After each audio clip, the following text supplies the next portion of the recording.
Testing, testing.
All right, we're gonna go ahead and get started. Sorry for being late. Just have to do a lot of stuff. So you can stand with me, and I'll ask Brother John to lead us in prayer this morning.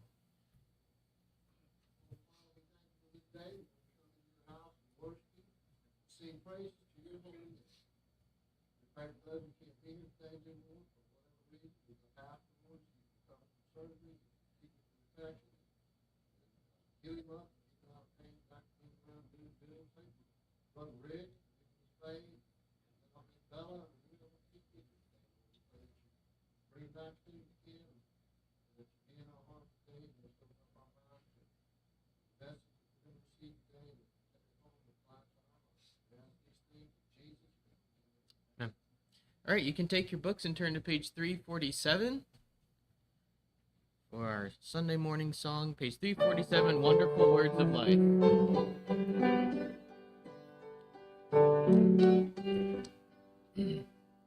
Sing them over again to me, wonderful words of life.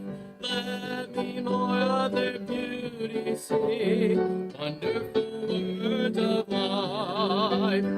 Words of life and beauty, teach me faith and duty.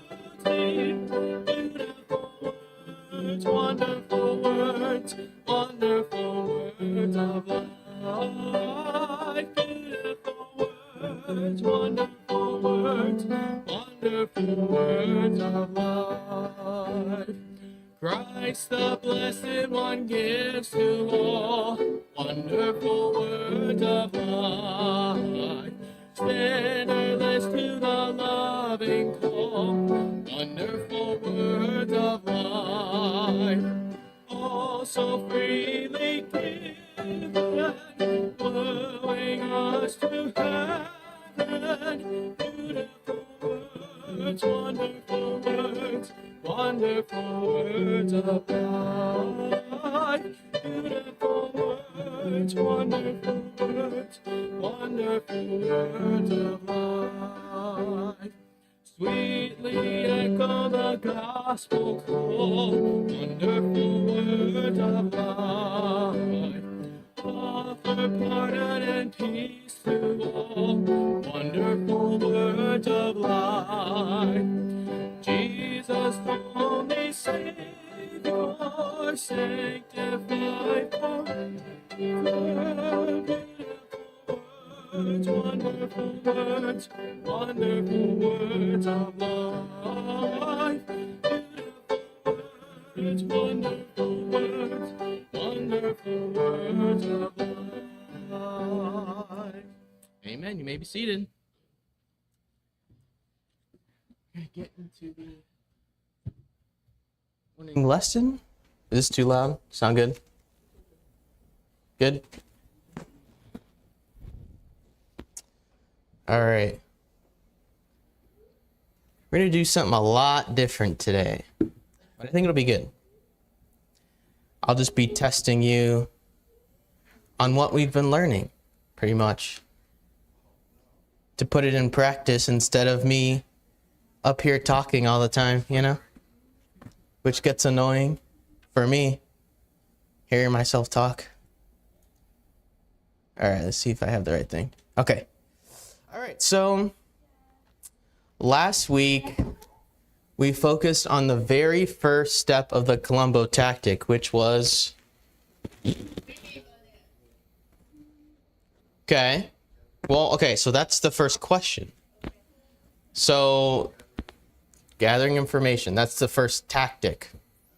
And the main tool we use for that first step in the first is the first Columbo question, which what you said.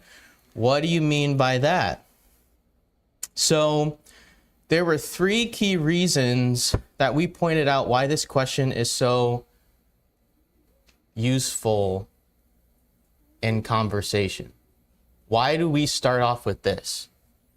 Do you remember? Okay, good. Anybody else?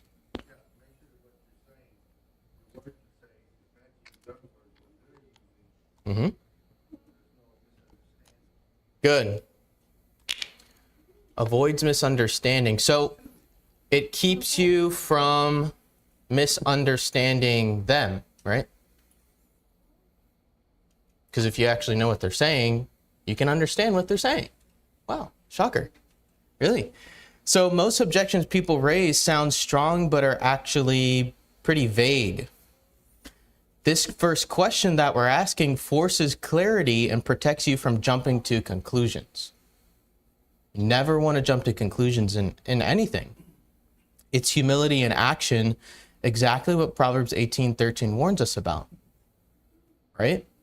Okay, what was the second reason? It keeps you from misrepresenting who?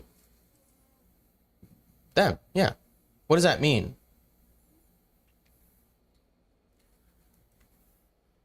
It keeps you from misrepresenting them.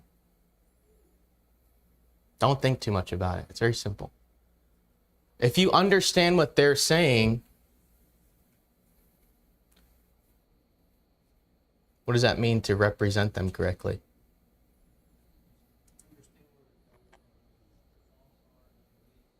Mm-hmm. Exactly. Right, and then we talked about the straw man fallacy in that point. Anybody remember what that was, the straw man fallacy? Lonnie? You shook your head. Somebody said that, like, the example you gave, which Bible version is true. Yep. So he said, oh, so you don't believe in God. Right. Exactly. So that's misrepresenting them. Okay, they're trying to ask you a question about one thing, and you take the liberty to jump to conclusions, misrepresent what they're even saying, and then you say, well, you just don't believe in God? No, that's not what they were asking, right? Okay, so if you don't fully understand what someone really means, right, you may accidentally build a straw man. But this question keeps the conversation honest and calm. Instead of reacting to a statement like, science has disproved God, you simply ask, oh, what do you mean by that? And the pressure instantly drops. A tense moment turns into an open door. All right, so the third reason was that it helps them understand themselves. When you ask them, what do you mean by that? What does that mean? Helps them understand themselves. Mm-hmm. Exactly. And you'd be surprised. I mean, well, if we really think about ourselves too, you know, how many times have you said things or I've said things where I'm like, you know, I actually really haven't thought about that, what I just said before. Or if someone questions me on it, I'm like, I haven't thought that deeply, right? So a lot of people, again, repeat ideas they've never actually examined. It's just things they're hearing, things they repeat. And when they hear it, and that sounds like either smart, a lot of people want to sound smart, intelligent, right? It's according to the culture, they're going to repeat it. A lot of times without actually thinking about that statement itself, right? So this allows you to really challenge them on what they actually mean. Do they really understand what they're saying? If they do, let's continue talking about that definition. If they don't, that gives you an open door to ask further questions to really get them to start thinking about, like, Well, if that isn't true, where does that lead us? And also, does that affect other parts of my thinking? Right? Good trail to go down there. So this question doesn't just clarify their thoughts, it also protects your tone. It keeps you calm, gentle, and Christ-like instead of reactive or defensive. Right? Asking them to talk about what they're saying instead of you pointing out, oh, that's wrong. That's incorrect. You're not right about that. Right?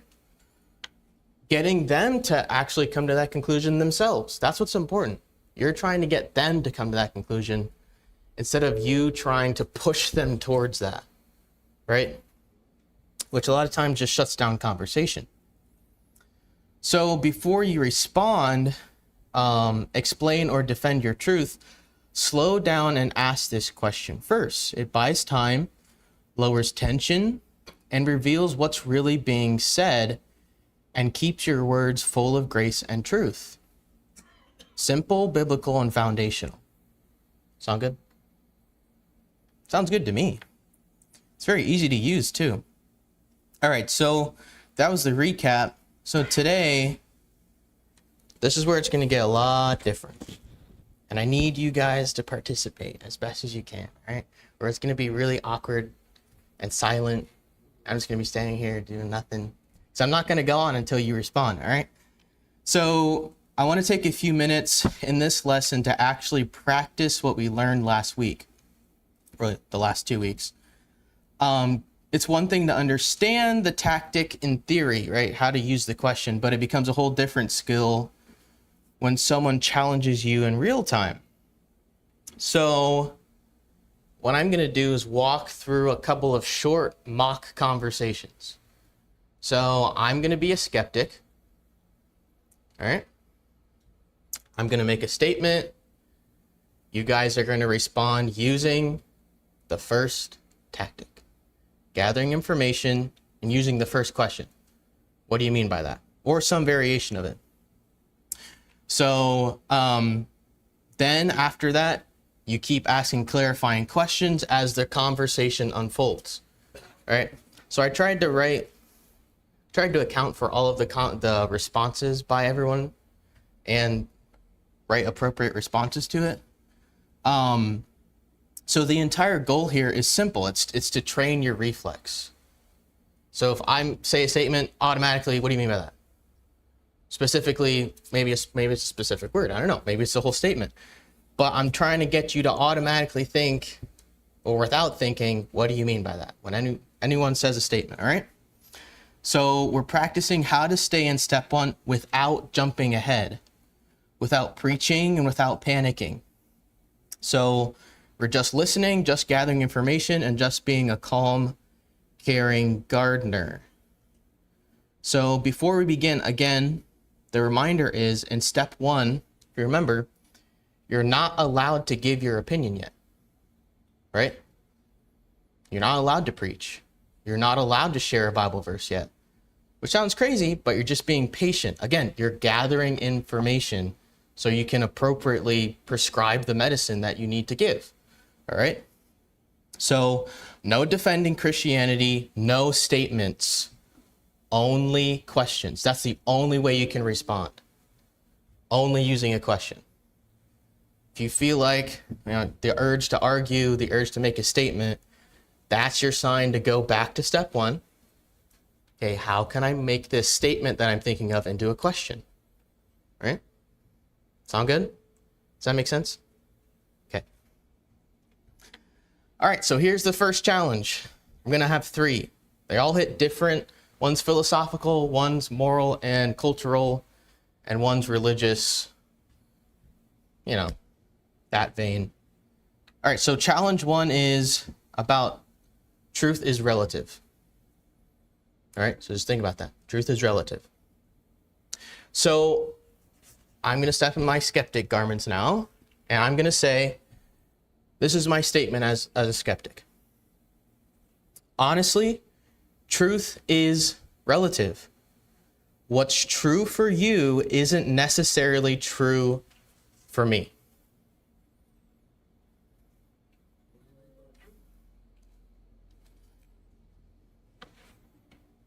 Okay. Anybody else want to respond to it? What do you mean by truth? It's a good one. What was my claim? I said truth is relative. Okay. Add to it? Anything else you want to say? Okay. That's dipping into the second question. Because right, but that's the next step. All right? So we're trying to do is ask, what do you mean by that? Or some form of the question. What do you mean by relative is good? What do you mean by truth? What's that? Okay. Perfect.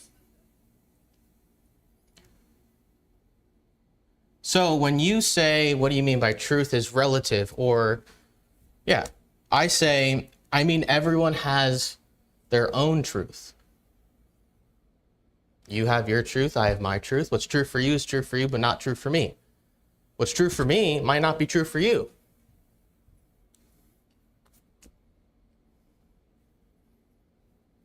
How are you going to respond?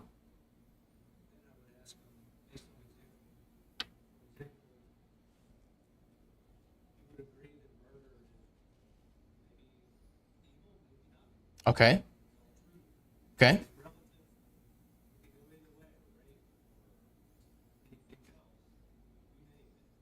Good.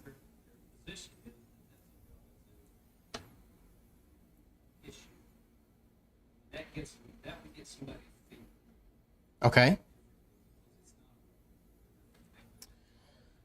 Right. That's good.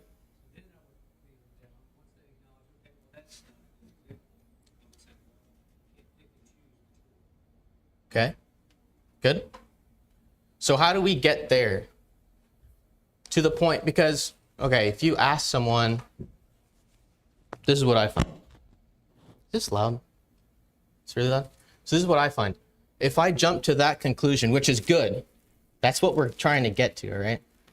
But that's down the road, because if you say, well, so do you mean that murder is fine? Or rape is okay? Or torturing babies for fun is okay? Right? That is a logical conclusion, but what is my statement right now? I'm saying, I mean everyone has their own truth. Right? I didn't talk about, which is the right conclusion to get to, about the implications yet. All I'm saying is everyone has their own truth. So what's the question based off that statement that you can ask me? Using some form of, what do you mean by that? Because that was my statement, right? Everyone has their own truth.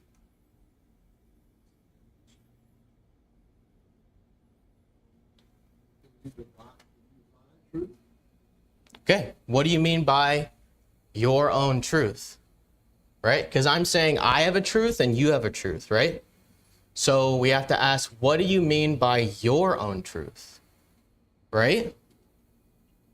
Okay, what I mean by that is, say, take for example, if God is real for you, but if I don't believe in him, he's not real for me. Right? If he's real for you, fine.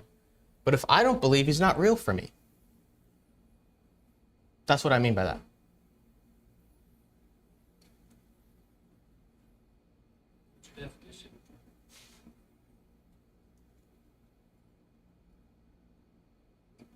What's my definition of truth? Okay. Good. Anybody else?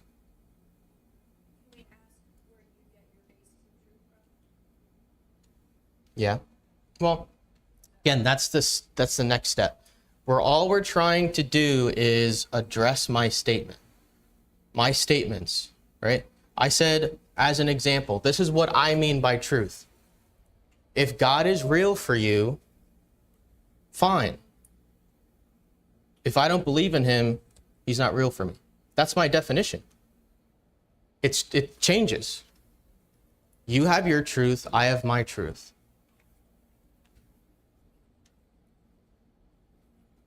So people have different experiences. That shapes truth. Your experience.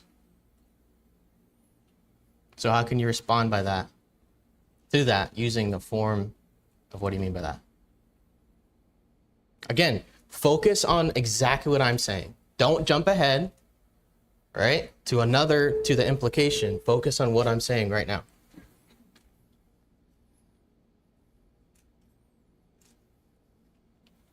So think about one of the logical laws of logic we talked about a lot.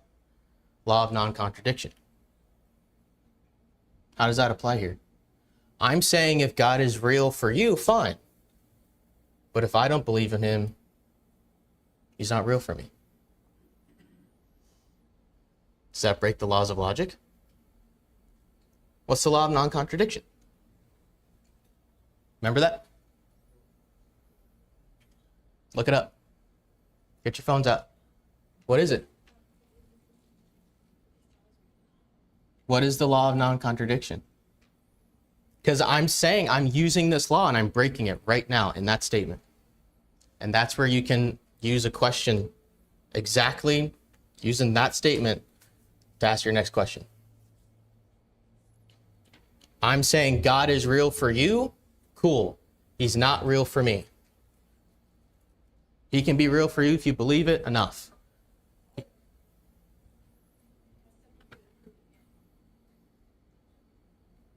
Sure. Down the road, law of non-contradiction.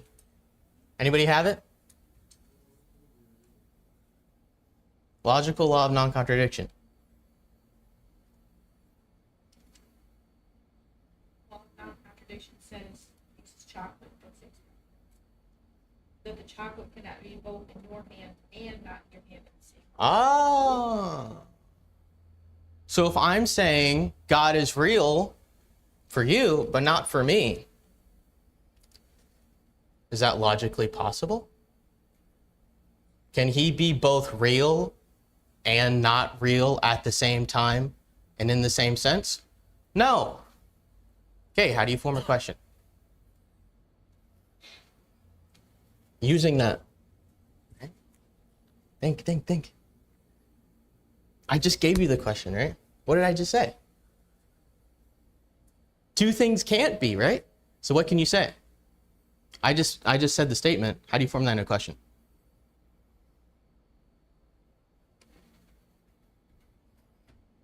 I'll give you this one. Can opposite things both be true at the same time? Okay. Right? Does that make sense? Nod yes or no. Yes? You saying that God's true for me, then you say it's all right. You say it's all right for you. Exactly.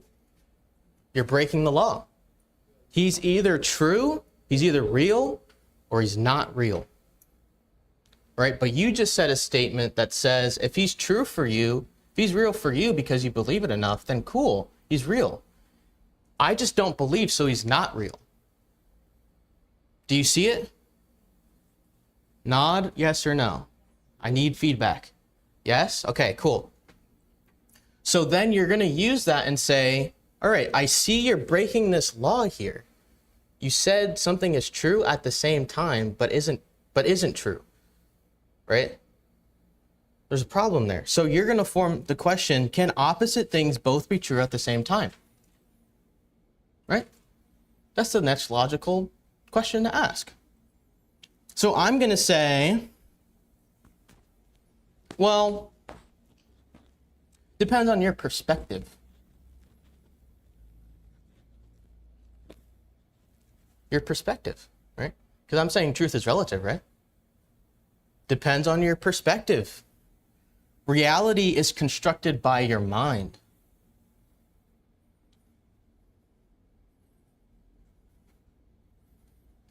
Okay. So I'm saying it's changing depending on the person's perspective, right? But I also said truth. I use the word truth over and over and over again.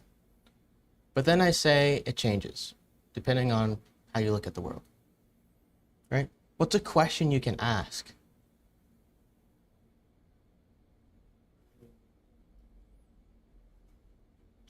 About that word truth, right? Because I'm saying it. I've defined it vaguely, right?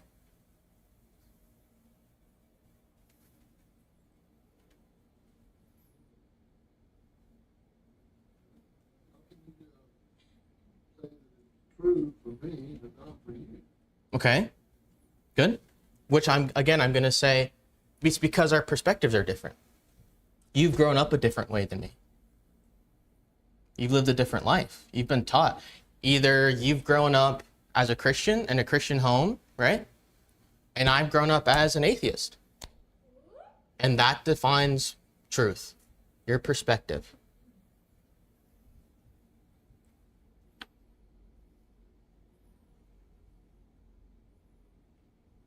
So I'm making a claim here about truth, right? What am I saying about truth? Say truth is true for one person, but false for another. Right. And I'm basing that off of your life.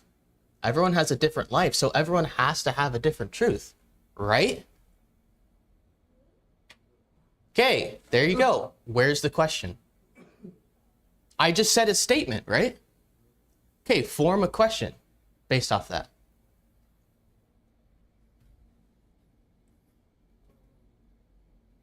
Still goes back to we can't both be right about the same thing. Yeah, it's true. That's the breaking point. But where do you go from there? Because they haven't recognized that yet.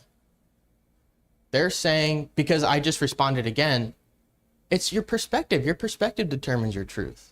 So I'm not accepting the fact yet that I've broken the law of logic and that opposite views can't be right at the same time and in the same sense. Is it appropriate to ask them, so what do you think about your background influences the way you think truth is over my background? Okay? What evidence do you have? That's dipping into the next question. All we're asking is, what do you mean by that? Not how'd you arrive to that conclusion yet. You want to get there, which is good, because that's the next step, right? All we're trying to do is gather information yet. So if I say,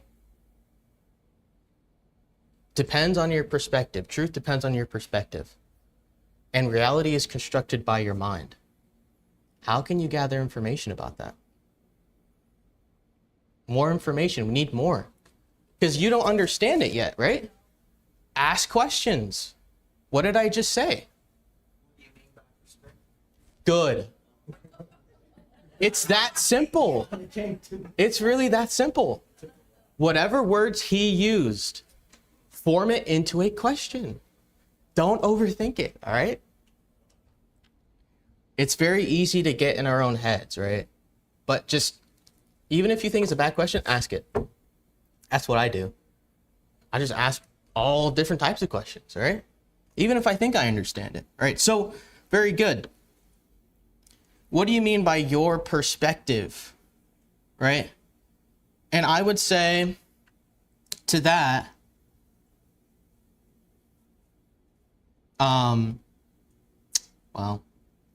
I didn't account for that response, but that's a good response. So when I would say my perspective, I would say, again, my perspective is formed by my life experiences. And because I've had life experiences, I must be right. My experiences are right. Give me an example of one of your life experiences that you feel like proves that. Well, I'm alive. I've lived my whole life. I've gotten things right. What do you mean by getting things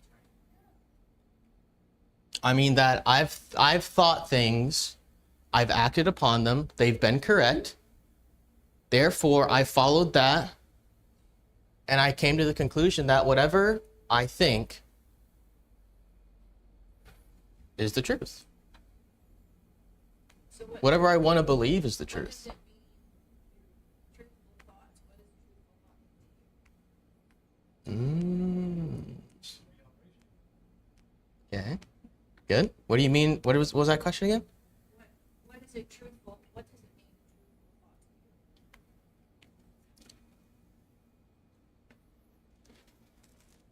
Trying to get in the mind of a skeptic. I mean that thoughts, again, are formed by my experience. I've experienced life as an atheist growing up. I've been taught this as the truth. I believe it's the truth because I've lived my life according to it and it's worked out for me. Do all atheists have the same belief in truth? No? So what makes that different from someone else? Okay. Very good. So you just said in that, you're trying to get me to define the truth, right? So when what you just said is you brought it back to opinions versus facts, right? Because all I'm sharing right now is what? What am I sharing? A life experience. While it can be variable, what is it? It's an opinion. That's all it is. It's not an objective fact. All right?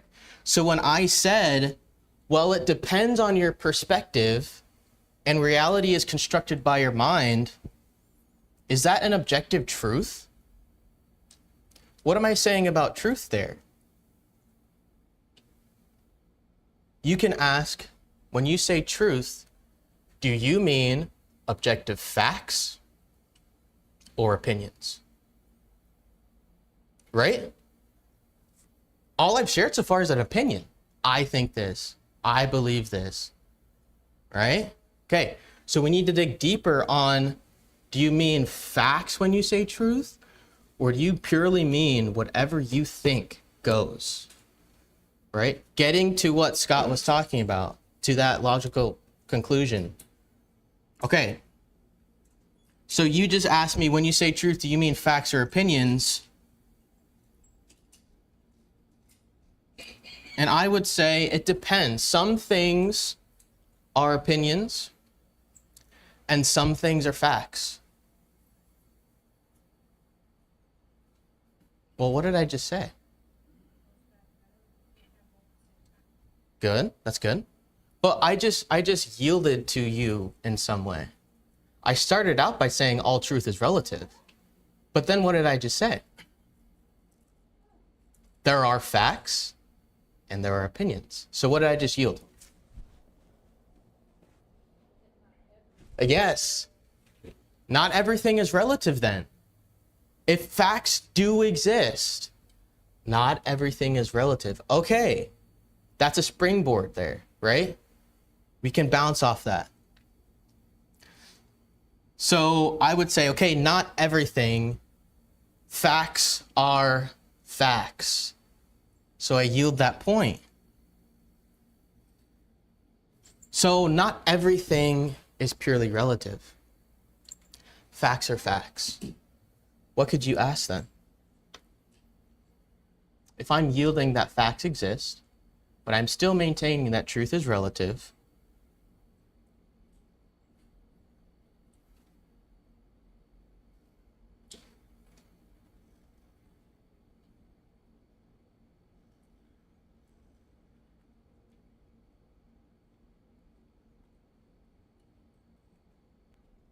it's tough, I know. It's tough. Still don't understand what does a fact mean to you? Okay. So, okay, how do you form that into a question? That's going to give some base of how they're thinking Mm-hmm. versus an opinion. What's for you? What is a fact? What do you need? What criteria do you Good. need in order to have something Good. be a fact? How do you decide which truths are relative? Right? Because you just said some are relative, some are facts. So how do you decide which one's relative, which one's a fact? right? Because I just said that. So you asked me the question, how do you decide which truths are relative? And I would say, I decide based on my feelings.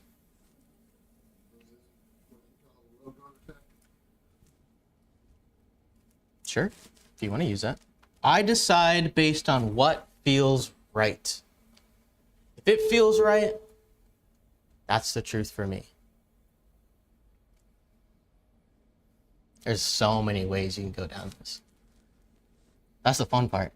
There's not one specific way, which also makes it difficult.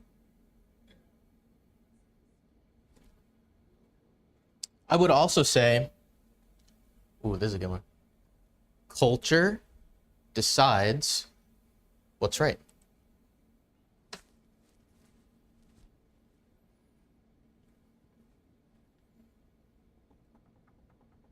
That's your statement. Go and decide what's right. That's how I decide what is fact and what is relative. Culture, okay. I mean the majority of a population, right? So let me give you an example. If the majority of a population, say of America, believe that, take for example, that all frogs are red, then I believe it. Because most people think that. Therefore, it's true, right? What's that? Part of it. That's a good route to go down. What about those who don't believe it? That's what you're asking, right? Okay. Well, they're not part of the majority, so their opinion doesn't matter. They just must not be educated.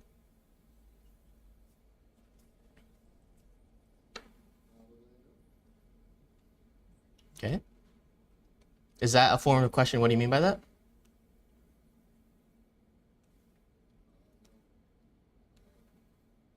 That's a good question to ask, though. But I'm just trying to train this reflex right now. I decide what based on what feels right, and culture decides morality, which is also feelings.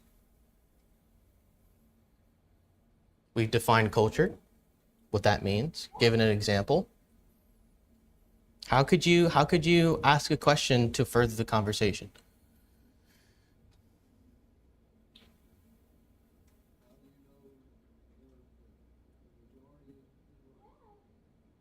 Okay. How do you know that?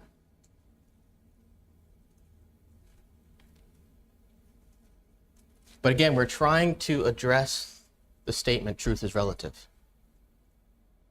So I'm saying I've yielded facts exist, but also some truth is relative. Now I'm saying truth is decided by the culture. Using that statement, truth is decided by the culture. Where can you go? Using a question.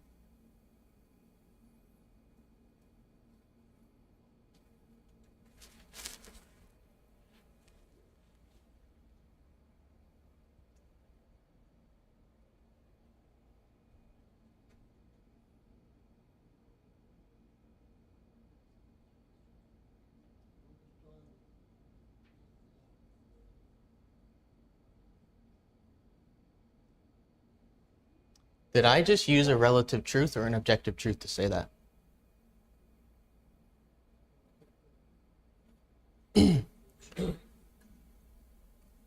Truth is decided by the culture. Is it? The nature of that statement, I'm saying for everyone, all times, everywhere, truth is decided by the culture. Relative or objective? I'm saying it applies to everyone. No. Objective. If it's objective, it applies to everyone. If it's relative, it only applies to a certain amount of people. So what I just said is truth is decided by the culture. Is that an objective or a relative truth?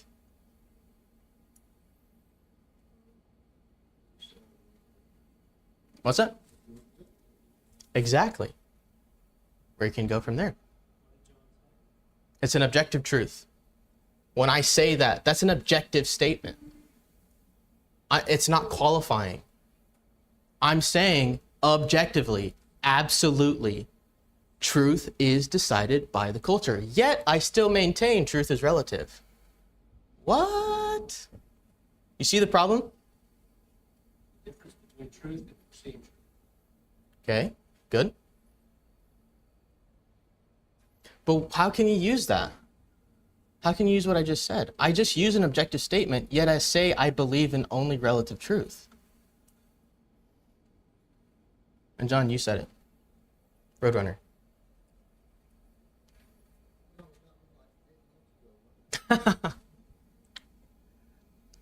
So,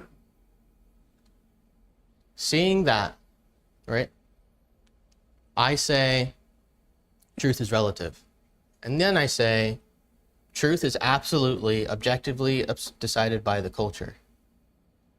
To get him to see his fault is use the Roadrunner tactic, which is turning the claim on itself, and ask, is that an objective or relative statement? Okay. But what I'm saying here is that he just seceded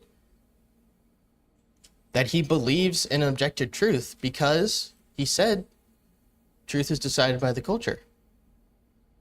Right? Head spinning.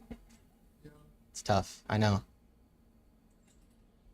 So if someone comes up to me and says, all right, I believe in relative truth, yet they say objective statements like, well, God is a moral monster, or the truth is objectively found out or objectively made through evolution, right? You evolved to come to that conclusion, or you say the truth is decided by the culture. Those are all objective statements. They're not relative. They don't just apply to some people or to yourself. You're saying they apply to everyone, right? It's an objective truth that God is evil. It's an objective truth that truth is decided by the majority, right? But using that, you just use an objective truth, turn that back and say, is that an objective or a relative statement? And then they have to reckon with the fact that, I just use objective truth to make my point. Right? Okay. So then now they have seen what? What did we just conclude? Okay. More specific. Yes. What did we just conclude? Okay. But did we conclude that all truth is relative? No. Okay. But we got them to see that through questions. It took a while. But we got to that point, right? This is good. This is really good. Josh, I don't know if the average person not in school, the average person's going to understand objective and subjective the word. I think we got to be careful, make sure we make it relatable and break it down. No, for sure. It's more understandable by the audience. Yeah, that's true. I just think that's something we got to be careful. No, it's true. Yeah, these are just very specific examples to hit on certain topics. So truth is relative is very popular, right? They may say it differently, but yeah, defining what you mean, what we've been talking about, is very important, right? What do you mean by relative? What do you mean by objective, right? But that's the tactic we're using right now. Asking what do you mean so that we both arrive on the same definitions, right? So that's where it's very good point. You have to make sure You understand what they're saying and they understand what you're saying, right? When we're saying objective or relative. But oftentimes, like, you talk about, if they bring up relative truth and objective truth, you can use that as a springboard, right? If someone doesn't bring it up, you wouldn't go into it, right? Because again, what are we trying to do? Be very specific to their question, right? We wouldn't talk about relative truth if someone's bringing up problem of evil. We talk about the problem of evil, right? Specific. We wouldn't need to define relative or objective at that stage yet, right? Does that make sense? Okay. That was tough, but let's do another one. Maybe we don't have time for another one. Wow, that took a while. That was good. And it's good. It was good that's challenging. Like, I chose that on purpose because it is challenging. And it's confusing because the question kept coming back around. What do you mean by facts? What do you mean by truth? What are you even saying? Right? That's the point. They don't have a definition for it. That's why it's so confusing the whole time. You're just like, what are you even talking about? Because they don't have a definition, an objective definition for truth. Therefore, how are you going to talk about truth? None of it makes sense. But that's what you're trying to get them to see, right? We were sitting here dazed for good reason because we're so confused on what they mean. But it's because they didn't know what they mean, right? And we were trying to get them to that point, and we got them to the point of saying, well, truth isn't relative, it's objective. We prove that, right? Does that make sense? So it's okay that you were confused the whole time. You should have been. It is confusing. It's weird. And that's what happens when you break the laws of logic. Case in point, right? All right, I might have to end it there. I had 3. You got an easy one? Do you want to do another one? Yeah, I think the last one is actually an easier one. Do you want to do another one? Okay. Challenge number 3. This will have to do with there is no evidence for God. Easier, it's less philosophical, right? Philosophical ones get weird, right? This is more scientific, historical, evidential, right? All right, so me as a skeptic, this is my claim. There's no evidence for God. If God were real, we'd have proof. Okay? How do you form that into a question? That's a good statement. Let's turn that into a question. What's that? Okay. What do you mean by evidence? Very good.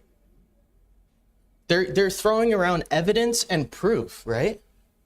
But we haven't gotten on the same terms of that, the same definitions yet, right? So that's a very good place to start. Define evidence, define proof for me, right? Very good. What do you mean by God? So proof to me and evidence is it's either scientific reasons, historical reasons, archaeological reasons that point to the fact that the Bible was actually written by men and inspired by God, that Christ rose from the dead and actually died, that he even existed, right?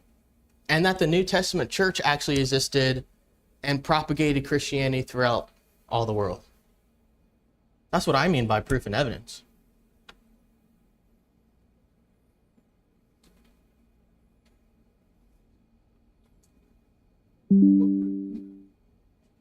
What proof do I have? I didn't make a statement about proof yet. I'm not trying to prove anything.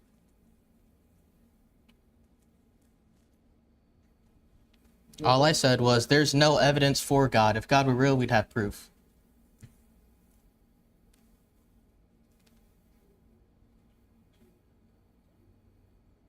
But then he asked you the question, what is evidence? Is that what you just said? That was your definition of evidence? Yeah.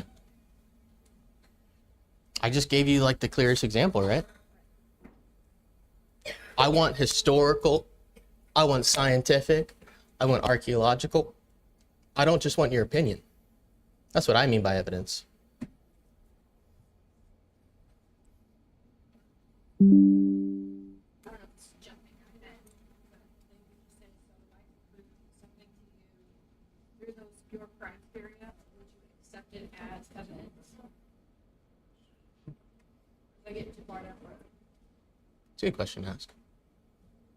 Can you say it one more time? So if I could prove something to you through your criteria of what evidence is, then you would believe it as proof. Yeah, I'm a reasonable person. I'm reasonable.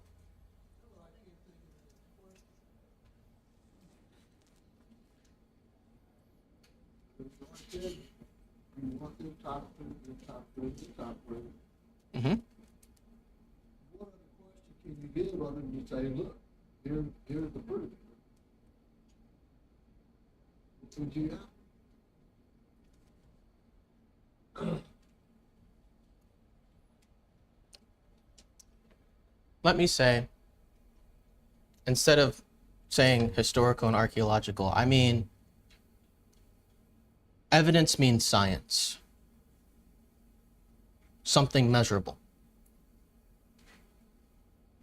That's my claim of what evidence is. It's science. Science equals truth. Whatever science says is true.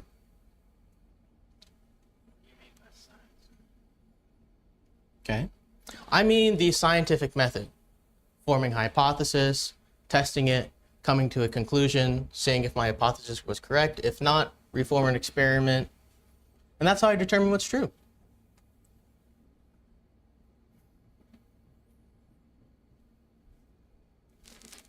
What am I claiming? I'm claiming that science is the only way to truth, right? Sounds like you're claiming to be a scientist too. Yeah? Yeah? But I'm saying science is the only way to truth. Is that true? No. How do you form a question? Where you get your information from. Okay, that dips into the next step. No, that's okay. You weren't here. It's fine. You could ask, is science the only way to know something? Right? That's what I said. Science is the only way to truth. Well, is science the only way to truth? Is it? Yeah. If it's real, science can detect it.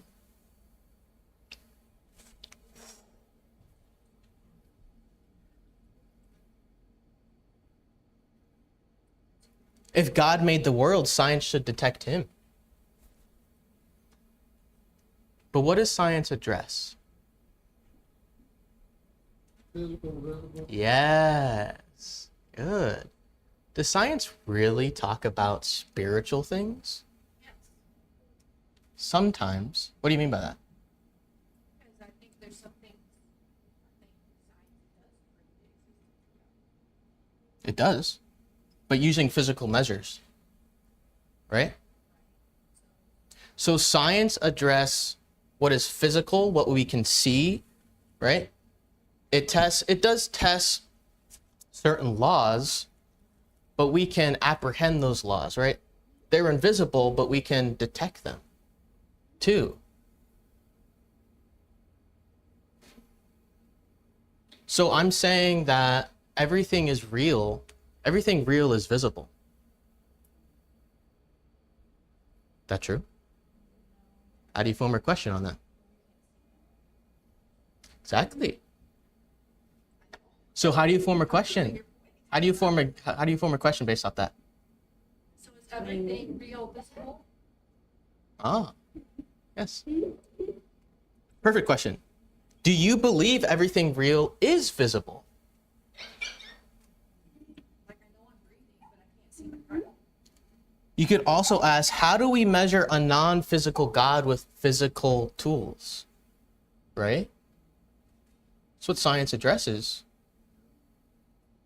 I would say, well, I actually never thought about God being non-physical. If God is invisible, how can anyone prove him?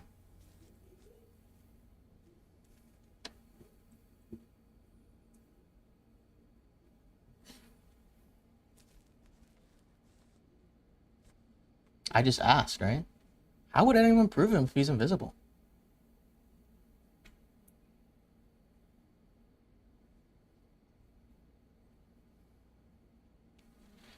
I'm making a claim about truth.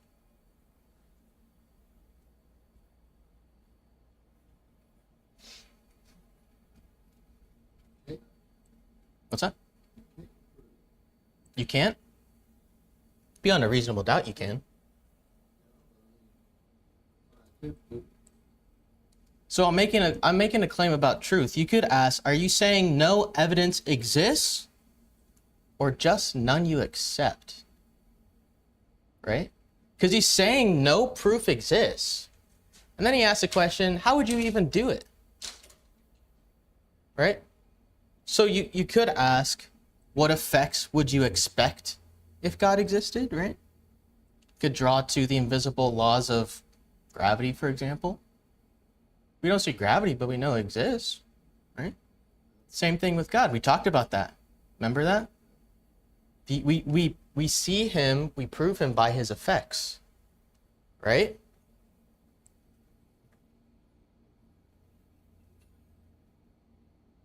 So to that, I would say, well, I just haven't personally seen any evidence. And I mean clear evidence, like a miracle.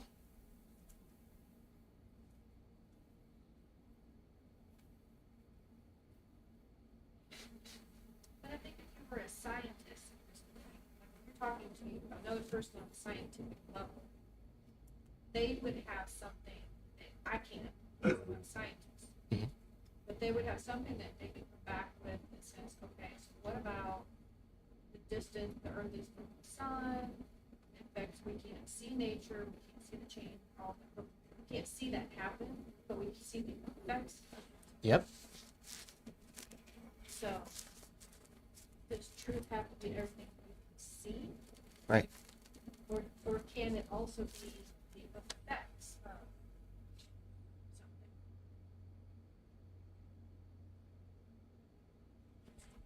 Exactly. Does truth have to be visible? Does something have to be visible to be real? No. Right? Can't see the wind, but it can blow you up. Exactly.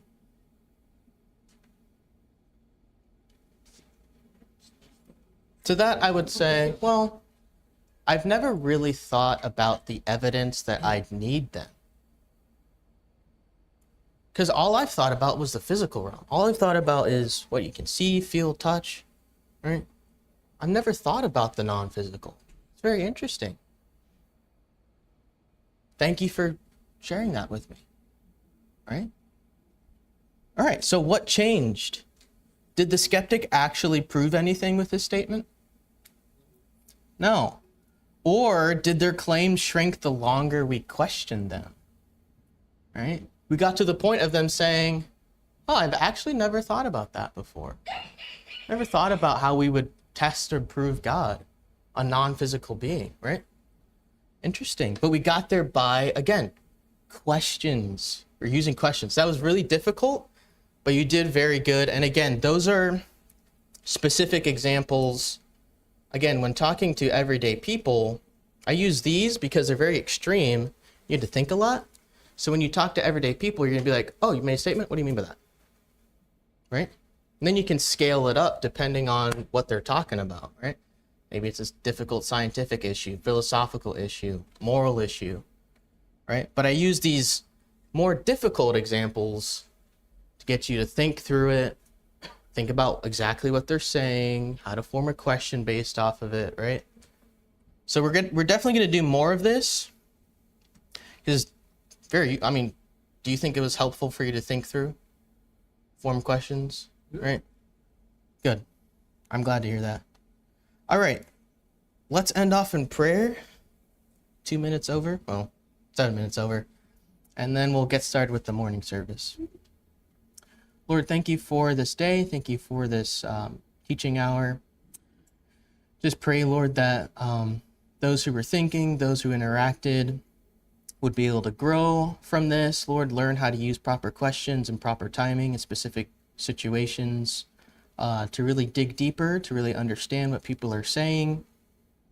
Just thank you for this time. Pray that you'd help us all grow in our understanding of how to use truth, Lord, that you've given us to reach people and to reach the lost and disciple them too. We ask all this in Christ's name. Amen. Amen. All right, we'll get started in a couple minutes. We don't have Spanish, so I can go long. No, I'm joking. No, we don't have Spanish service today. So timing is a little different.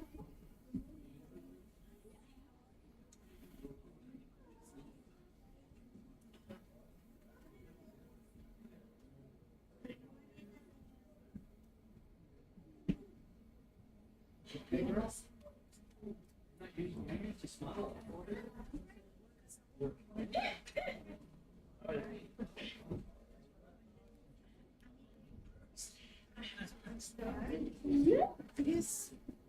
I talked to your mom. I saw her on the way in, but she was headed to the ladies' room.